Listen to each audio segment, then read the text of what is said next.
I'm writing this from my new apartment, the one my parents said I'd never be able to afford, the one they told me was above my station. Funny how things work out when you stop letting people walk all over you. My name is Jordan. I'm 25, and I just made my family pay back every single cent they stole from me, with interest. Let me back up. When I was born, my maternal grandmother set up a trust fund for me. She died when I was 3, but apparently she'd been very specific about the terms. The money was mine at 25, not a day sooner. It was supposed to be for college, a house down payment, starting my life. My parents were the trustees. They could see it, manage it, but legally they couldn't touch it. Or so I thought. Growing up, I was always the responsible one. My cousin Melissa, 2 years older, was the family princess. She got the attention, the praise, the forgiveness. I got lectures about being more like her. When she dropped out of college to pursue becoming an influencer, it was called brave. When I chose a practical accounting degree, I was boring. I paid my own way through state school with scholarships and part-time jobs. I lived in a basement apartment that smelled like mildew. I wore thrift store clothes and learned to cook with rice and beans.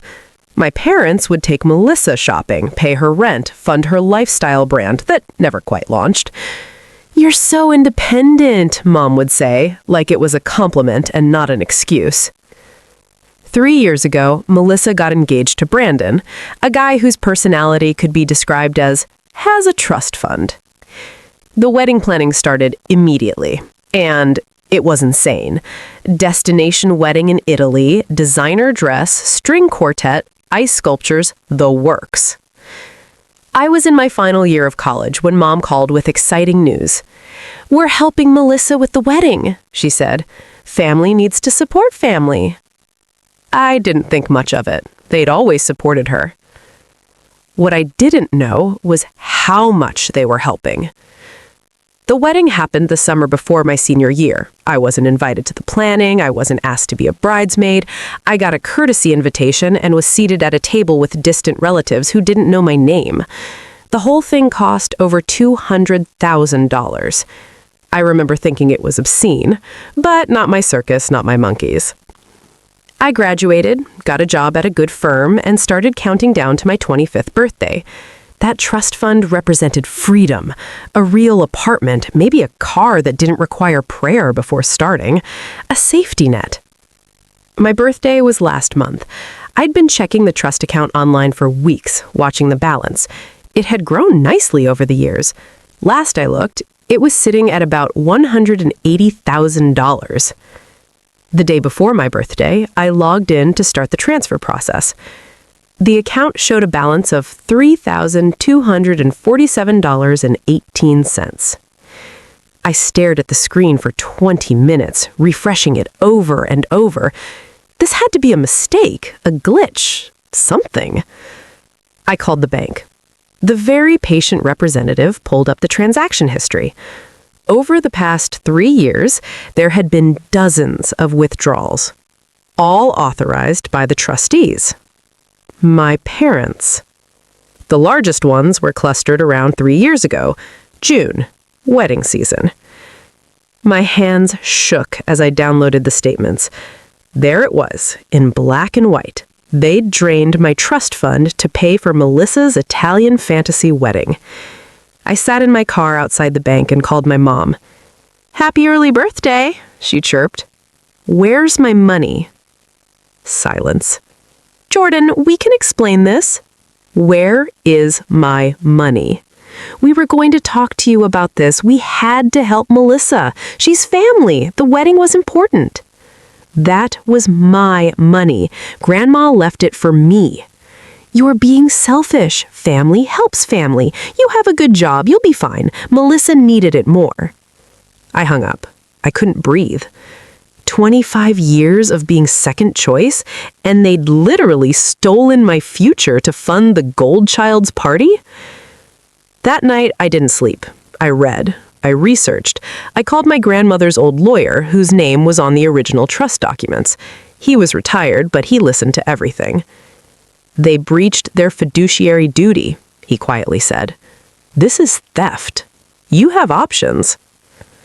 The next morning, my 25th birthday, I filed a lawsuit against my parents for breach of trust, theft, and fiduciary misconduct. I also filed a claim against Melissa and Brandon as beneficiaries of stolen funds. My phone exploded. Mom, Dad, Melissa, aunts, uncles, cousins. I ignored them all. The legal process was faster than I expected. The evidence was clear. They'd taken money that wasn't theirs. They'd violated the trust terms. They'd forged documentation claiming the expenses were for my education, which was provably false. My parents tried to claim they'd pay me back eventually. They had no plan, no timeline, no money saved. They spent it and assumed I'd just accept it. The judge did not agree. The ruling came down 3 weeks ago. My parents were ordered to repay the full amount they'd taken, plus interest calculated from the date of each withdrawal, plus my legal fees, plus punitive damages for the egregious breach of trust. Total amount? $247,000. They don't have it. They remortgaged their house years ago to fund Melissa's previous failed business ventures. Their retirement accounts are anemic. They're both still working because they have to be. The court put liens on everything. Their house, their cars, my dad's pension. They have to sell. Melissa and Brandon were ordered to repay $85,000, their share of the stolen funds. Brandon's parents are furious and threatening to cut him off. Their marriage apparently is very strained. The family has imploded. I've been called every name you can imagine. Ungrateful, vindictive, cruel, a monster who would destroy her own family over money. Not one of them has apologized for stealing from me. My aunt sent me a long text about forgiveness and how Grandma would be disappointed in me. I replied with a photo of the trust documents where Grandma explicitly stated the money was for my future, not for funding other people's weddings. She blocked me. Here's what that money meant to me. Security. The ability to leave a job if it became toxic. A cushion for emergencies. A down payment on stability. My grandmother worked her whole life and saved that money specifically so I'd have opportunities she never had. And they spent it on centerpieces and a string quartet in Tuscany. Yesterday, the first payment cleared. I'm getting monthly installments until the full amount is recovered. I opened a new investment account that only I control. I'm building the future my grandmother wanted for me. I also started therapy. Turns out, processing a lifetime of being second choice takes professional help. My parents sent a letter last week. Not an apology, a request. They want me to drop the liens so they can keep the house. They want me to remember all they've done for me. They want me to understand they did what was best. I sent it back with a note. You did what was best for Melissa. You stole from me. Pay your debt. Some people think I'm the villain in this story, that I'm choosing money over family. But here's what they don't understand. My family chose money over me first. They chose Melissa's wants over my needs. They stole my future and expected me to smile about it. I'm not sorry, I'm not backing down, and I'm not giving them another chance to hurt me. The trust fund was supposed to give me freedom at 25.